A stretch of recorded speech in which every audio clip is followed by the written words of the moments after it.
Buenas noches, amigas, amigos.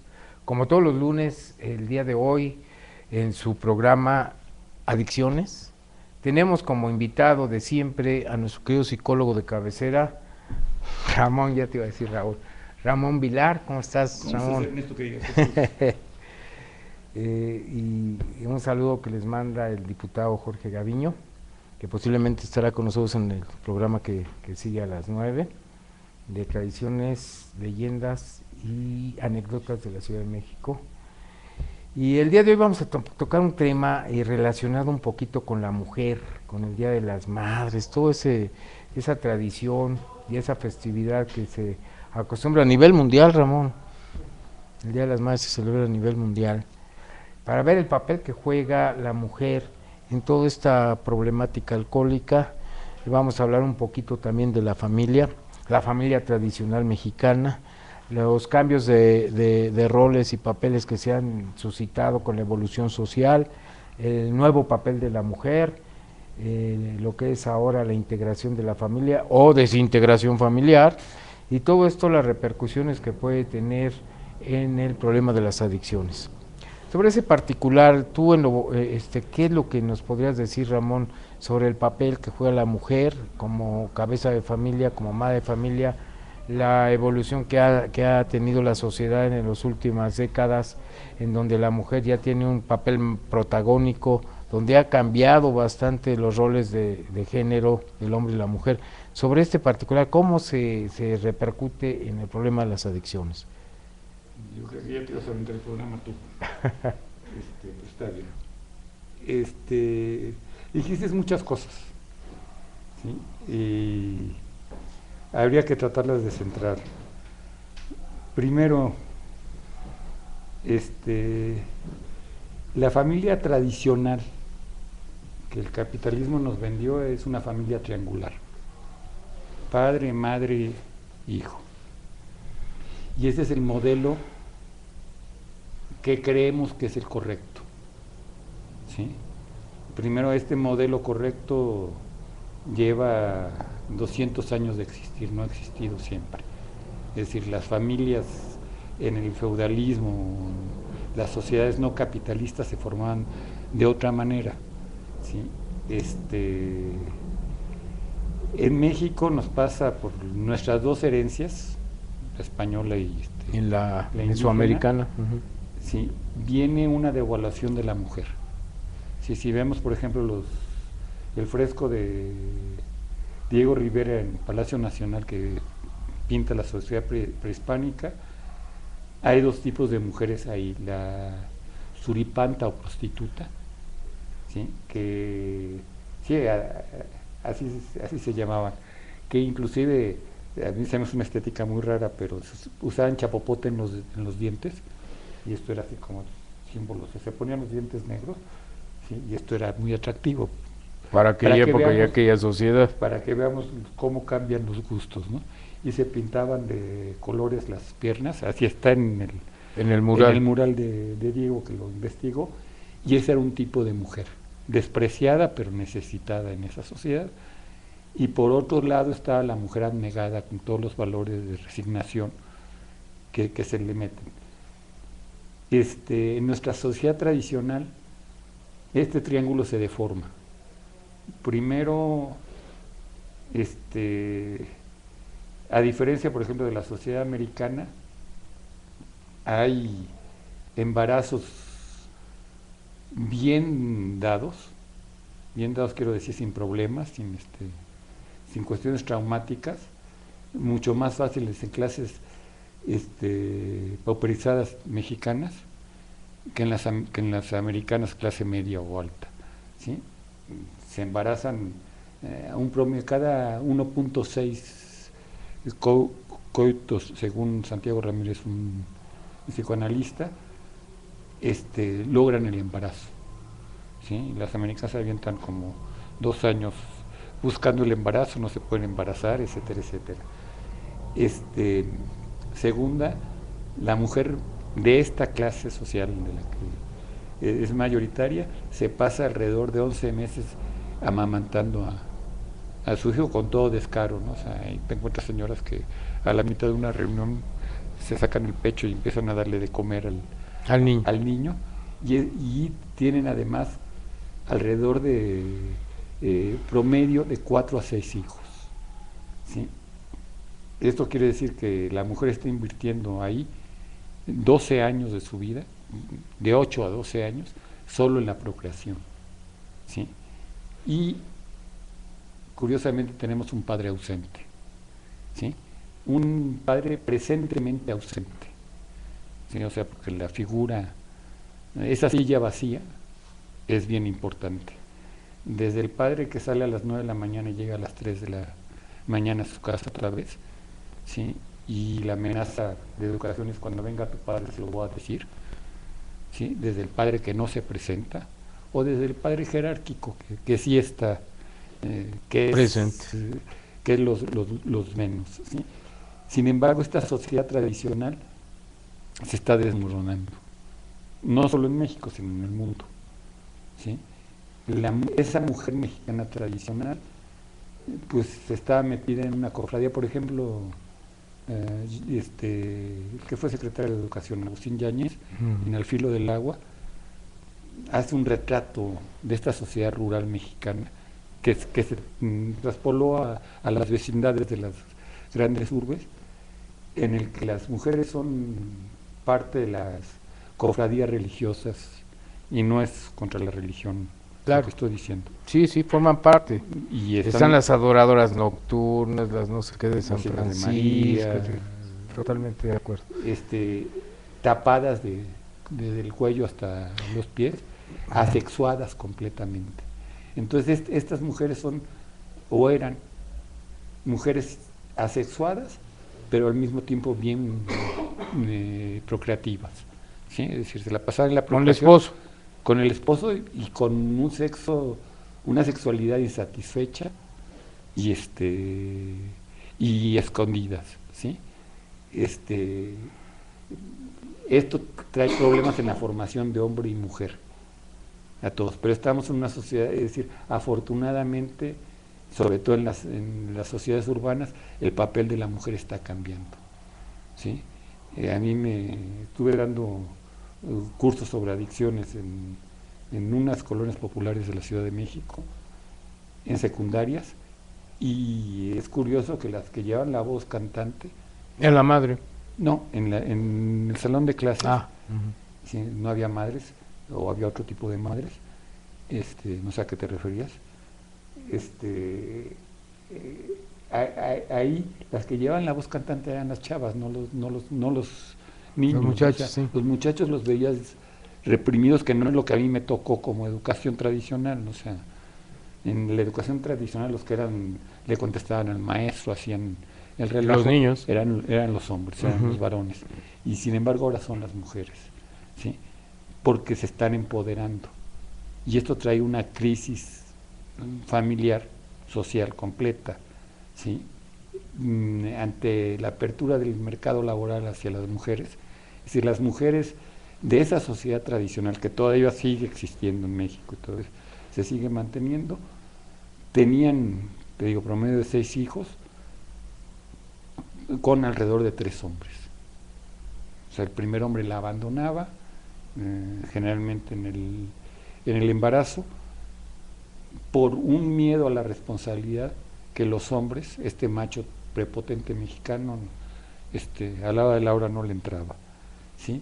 El segundo hombre generalmente abandonaba porque sentía que toda la preocupación y todo este reinado que tenía, siendo el paterfamilia, que había aceptado un hijo que no era suyo, etcétera, etcétera, ¿sí? Llegaba a su hijo y este hijo lo desplazaba a él, porque las preocupaciones de la madre iban hacia el hijo.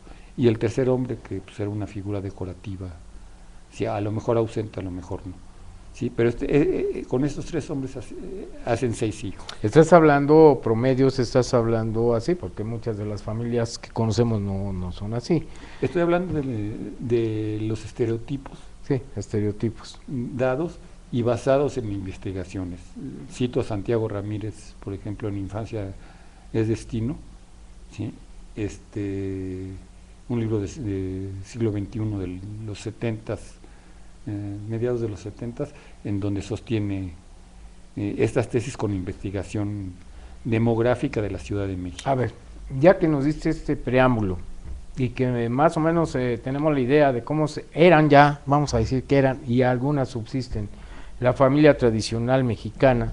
Hablo de las grandes. Sí, generalmente, en forma genérica, la familia tradicional mexicana.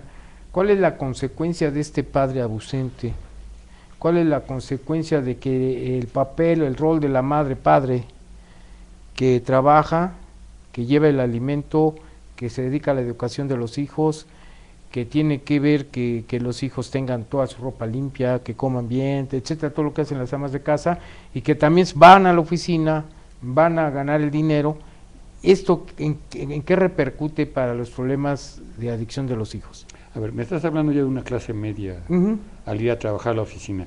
Nada más para terminar con el modelo el trabajo de estas mujeres, que además se volvían bien eficientes, pues era de lavanderas, vendiendo quesadillas, es decir, poniendo pequeños negocios de comida que pudieran estar atendiendo todas las cosas, ¿sí? Este modelo se rompe al entrar las mujeres, y hablo también de clases populares y ya clases medias, al mercado laboral, donde no necesitan al hombre. La familia tradicional mexicana, todas las películas de, ¿cómo se llama?, de Soler, y era el padre rígido que sí estaba presente, etcétera. Inclusive en nosotros los nobles que ahorita estuvo es un remake, o como le llaman, un refrito de una película mexicana de los 40, ¿sí?, de Soler, ¿sí?, en la que hace lo mismo Soler de llevárselos allá, o es el padre rígido que ve a las mujeres, etcétera, etcétera, y las mujeres son preparadas para amas de casa, y ya empieza la sociedad urbana en las hijas ser secretarias, ¿sí? Ya estudian la carrera corta para tener algún elemento. Mientras se casan. Así es, sí. Incluso en las universidades, todavía en mi época, en los 80, 70, finales 70, 80, que entré a la universidad, decían que iban a estudiar MMC, mientras me caso. Todavía decían en aquella época, ya estamos hablando hace 30 años. Ya estás viejo. Ya estoy viejo. Sí, ahora la visión es totalmente diferente, ¿sí? Entonces empezamos a encontrar que en clases medias altas las mujeres ya no se quieren embarazar. En mis tiempos también las mujeres de todas las clases se embarazaban antes de los 25 años, su primer embarazo, o sea, de los 15 a los 25, ¿sí? En comunidades todavía indígenas se siguen embarazando, y por eso fue toda esta bronca con Rosario Robles a los 13 años, ¿sí? En sus últimas declaraciones.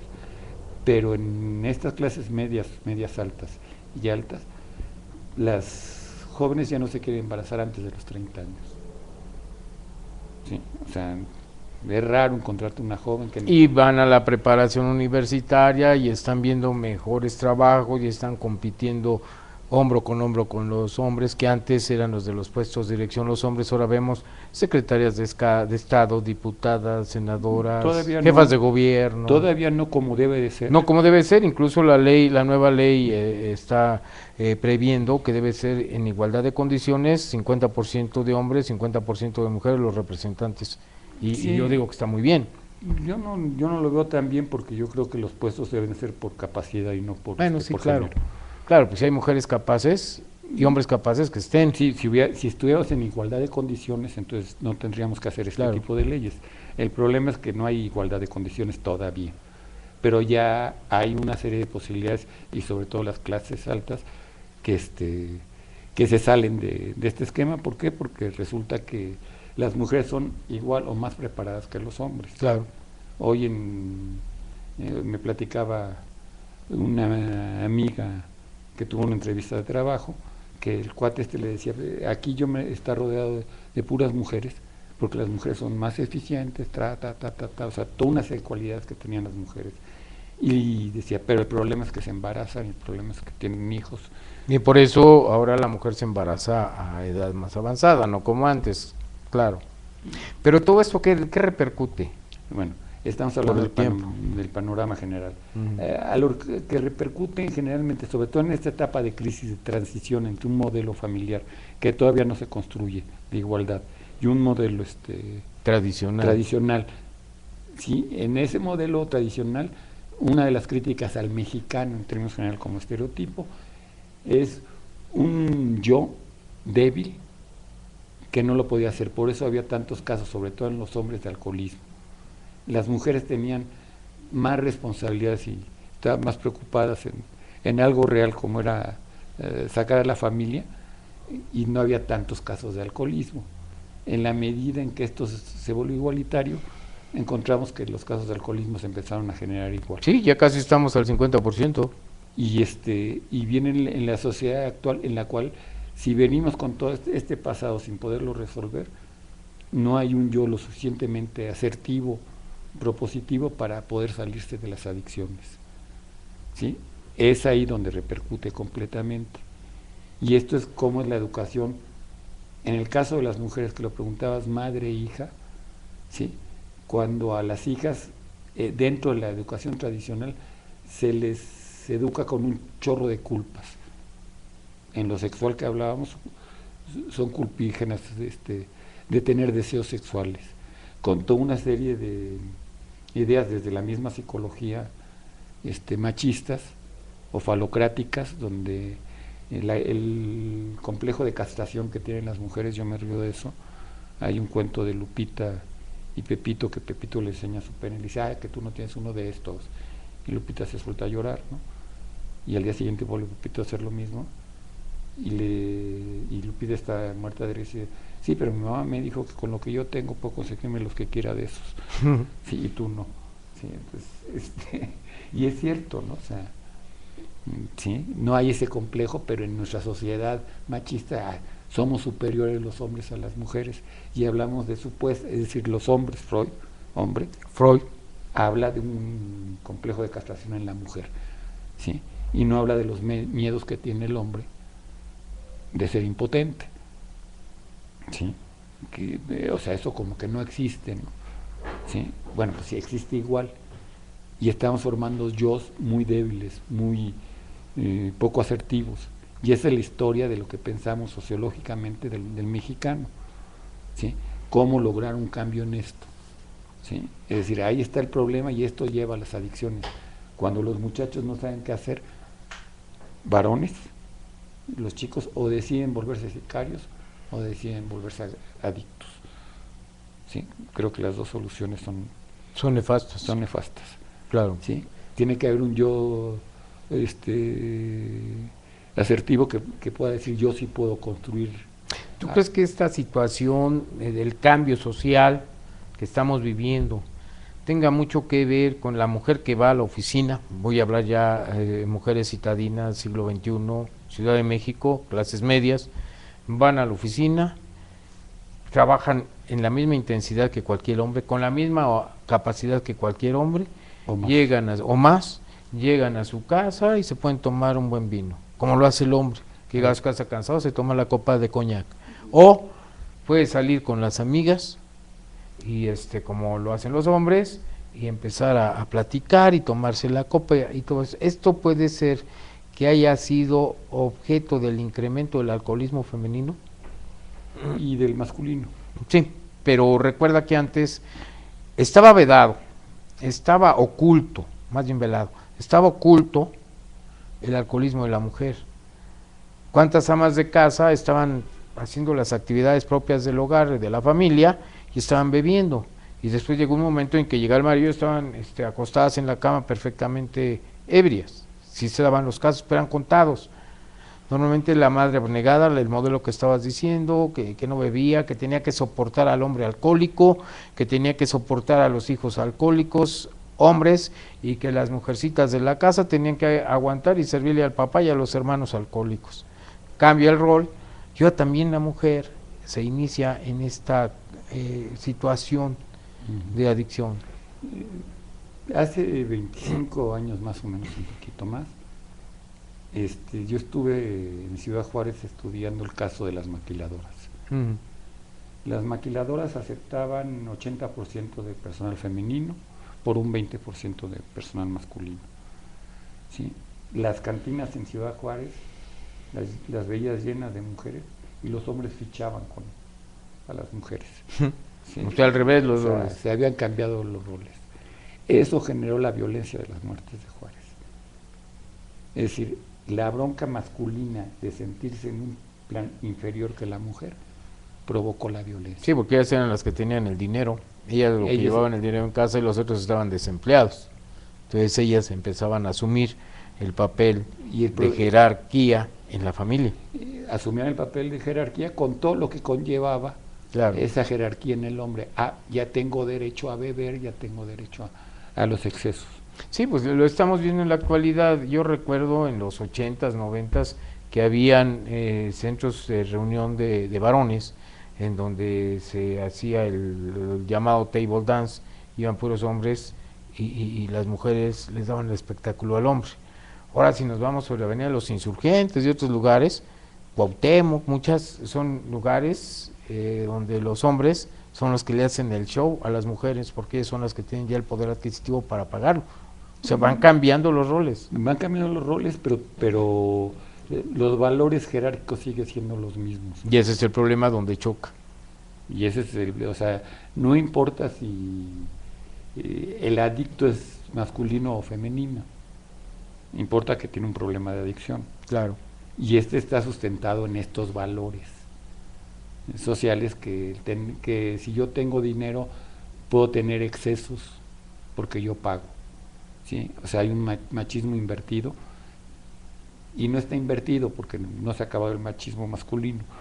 ¿Sí? O sea, se están mezclando los dos y están chocando y esto genera más violencia. ¿Sí? Violencia de desadaptación. No hemos hecho una masculinidad, construido una masculinidad, por ejemplo, en el que si la mujer trabaja igual que el hombre, el otro trabajo, el de los hijos, el de la casa, etcétera, etcétera, también se debe de compartir, se tiene que ser en forma igual, equitativa. Y el hombre no le entra. Y no se da. Uh-huh. ¿Sí? Sí, sí, es cierto. Y por eso la mujer lleva los dos roles. Y al llevar los dos roles y tener mayor éxito económicamente, dice, ¿para qué quiero este zángano? ¿Sí? Y entonces se empieza a hacer las familias disfuncionales y a separarse. Familias disfuncionales, por eso me solté todo este rollo de la familia, porque el ver madres solteras en México, pues desde la Malinche, ¿no? Sí, o sea, venimos con toda la historia de esto, o sea, no es algo nuevo, ¿sí? Pero ahora las madres solteras son con otro motivo. Claro. Yo soy la que tiene el poder económico y no tengo por qué soportar a este inútil, ¿sí? Y entonces se rompe la familia y estamos generando, mientras que no creemos otro modelo, y por eso es tanto rollo que me estoy soltando, y el modelo, ya desde los 70s está el rollo feminista, pues a ver si hay un rollo masculinista en que aprendamos a tener otro tipo de masculinidad, es decir, cambiar pañales, lavar trastes, etcétera, etcétera. No veja al hombre. Claro, ni pierde la masculinidad por cambiar un pañal o por hacer la comida, por lavar el plato o hacer la limpieza de la casa o lo que sea, ¿no? Así es. Por lo menos dejar la camita tendida y sus platitos lavados y atender al niño cuando lo necesite, cuando la mujer está también trabajando. Y esto es también quitarle el poder a la mujer de ser la ordenadora de toda la casa. La todopoderosa, porque lleva con dinero, ordena la casa, gira instrucciones y hasta el marido. Sí, si el hombre compartiera ese nuevo sentido, la masculinidad, y compartiera el trabajo de casa y todo eso, también tendría la posibilidad de girar instrucciones y todo en casa. Así y de agarrarse el control de moto en la televisión también, como lo hacen ellas. Ajá. Que no lo sueltan. Y bueno, luego te doy terapia. Aquí es como estos dos modelos hacen que los hijos tengan un yo más asertivo y más fuerte, ¿sí? Porque ¿cuál es la imagen que tiene el niño del hombre? Pues la del padre ausente, ¿sí? La del padre, aunque esté presente, está ausente. Necesitamos un padre más participativo. Claro, ya ¿sí? Entendí.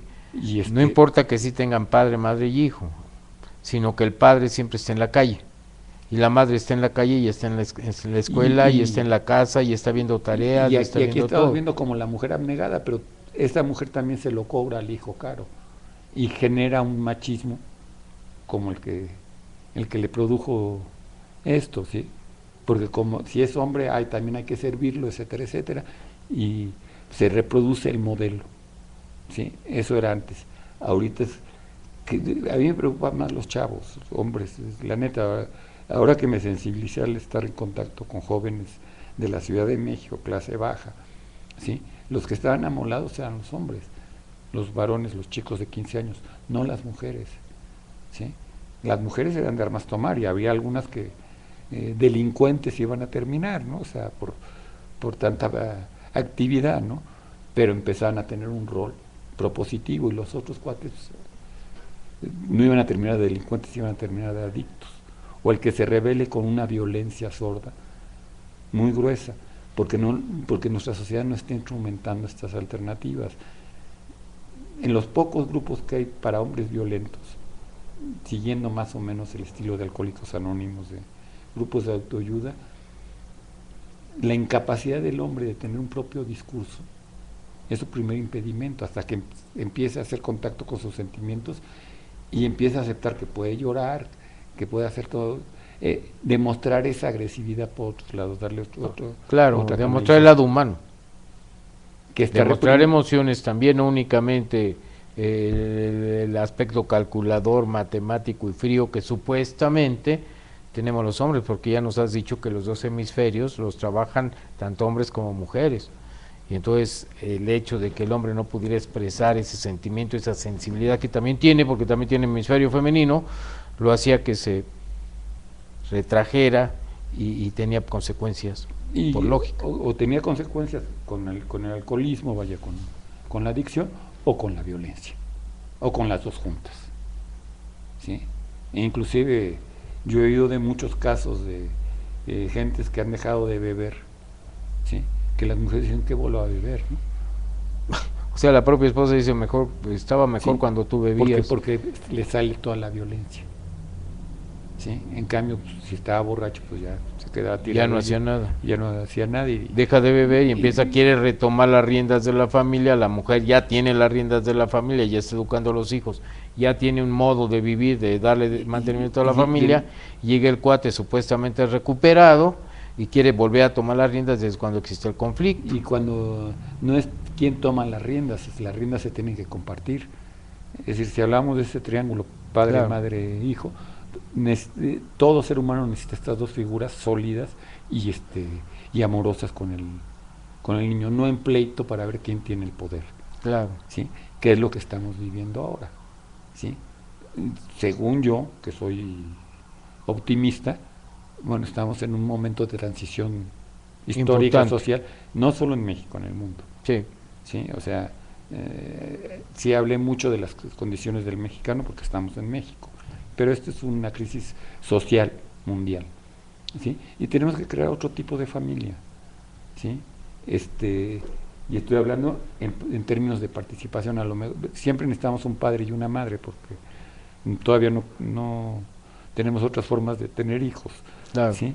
Pero tenemos que crear otras formas de familia más igualitarias. O sea que no debe haber una relación de supra-subordinación entre los géneros, sino una relación de coordinación a mismo nivel, en forma armónica, y con una división del llevar trabajo, a la familia, claro, y con una división del trabajo, porque justa y equitativa, y, por lo menos de común acuerdo, claro, ¿sí? No en pleito, o no, claro, con una jerarquía de uno o de otro, claro, ¿sí? Esto genera yo disminuidos que van a tener problemas psicológicos y o problemas de adicción. Sí. No, y normalmente, como tú comentabas en sesiones pasadas, los problemas psicológicos, muchos de ellos tienen como consecuencia las adicciones. Cuando no son orgánicos, me acuerdo que decías, cuando no son orgánicos, que el cerebro esté orgánicamente bien, pero hay un problema psicológico, un problema de desintegración, un problema de adaptación, o lo que decía el mismo psicólogo mexicano Ramón Vilar, la angustia existencial es lo que va produciendo que la necesidad de acudir a sustancias externas que nos produzcan un placer momentáneo, ¿no? Para terminar, yo Agradezco al staff de aquí, porque tú nunca les agradeces, que nos hayan tenido paciencia para hacer este programa. ¿Sí? Yo también agradezco al staff, pero también agradezco principalmente a nuestros seguidores en internet, de que pues, se nos sigan escuchando. Son pláticas bastante interesantes.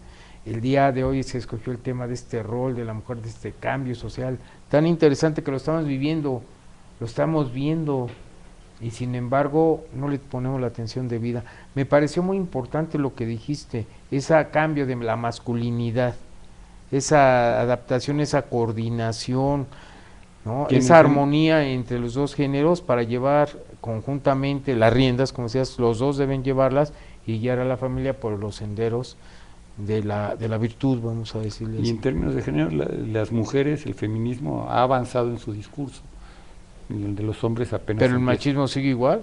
Entonces no hemos avanzado. Necesitamos hacer el otro cambio, ¿no? O sea, yo si no creo hay un que cambio de masculinidades, es importante eso que dijiste. Hay que cambiar nuestra forma de pensar para que llevemos en coordinación a la familia y evitemos tanto problema de adicción de hijos que no comprenden, hijos desadaptados, y esa angustia existencial. Y yo les agradezco mucho que nos hayan tenido la paciencia de mantenernos en sus hogares, y nos vemos el próximo lunes a las 8 de la noche en su programa Adicciones. Muchas gracias.